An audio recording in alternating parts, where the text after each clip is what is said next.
Well, BG, here's another day and another dollar. Don't forget your drain plug, boys and girls.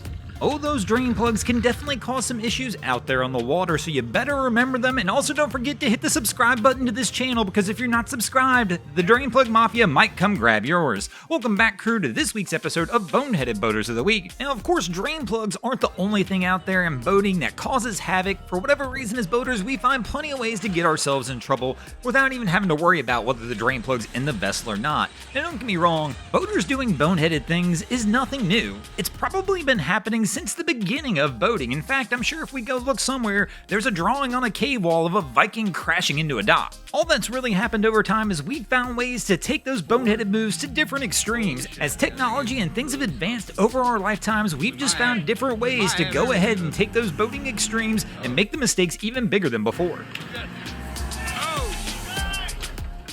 Now, don't get me wrong, most of the mistakes we make in boating are exactly what this series is based on. They are boneheaded mistakes. It is called Boneheaded Boaters of the Week for a reason, because most of the mistakes boaters make are just small ones that wind up getting escalated into bigger ones. We just forgot to do something and made a small boneheaded move, but that's all it takes in boating is one little mistake, you forgetting to double check or go through one step of your process, and the next thing you know, what should have been a small little error all of a sudden turns into a huge problem. Take the images we're watching here, for example. Even your boy BG is guilty of this. Just last week, I loaded my boat and trailer on the truck, got a block down the road, and realized I had not stopped and double checked everything. Got out of the truck real quick, went back and looked, and realized I had not even pushed the lockdown on the coupler to lock the trailer to the hitch. Just showing you that somebody who comes on here every week and preaches for the things that you should not do is also susceptible to accidents and mistakes if they get into a rush. Now, not every mistake's a small boneheaded one.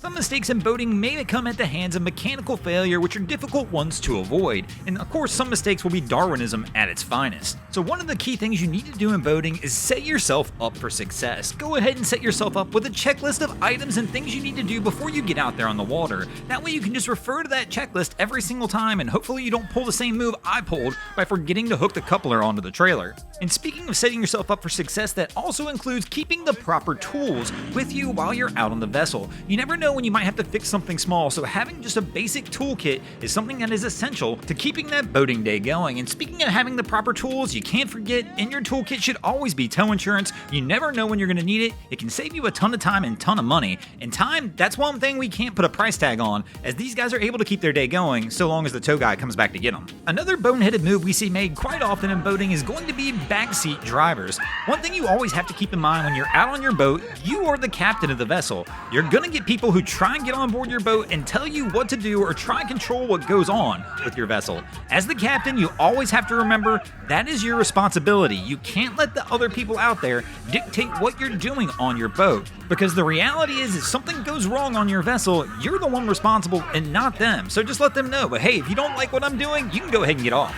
Another boneheaded move we see a lot of captains make, that's going to be relying on others to assist you when you're boating. Yes, everybody when they're getting out there on the water wants to know what they can do to lend a hand. But in many cases, if they don't know what they're doing, as the captain, you're either better off to do it yourself or go ahead and double check behind them before you make any moves to make sure that they did what they were asking to do correctly. Other than that, you're going to find yourself in trouble many times. But one of the biggest things I can point out in boating is we all are going to make mistakes at times. Even the pros get out there and things don't always go the way they expect them to go. So if the people who are out there doing this every single day and being paid to do it are messing up, it is perfectly acceptable to expect that the rest of us are going to get out there and mess up and have a boneheaded move at some point in time as well. Thanks for watching, crew. I hope you enjoyed this week's episode of Boneheaded Boaters of the Week.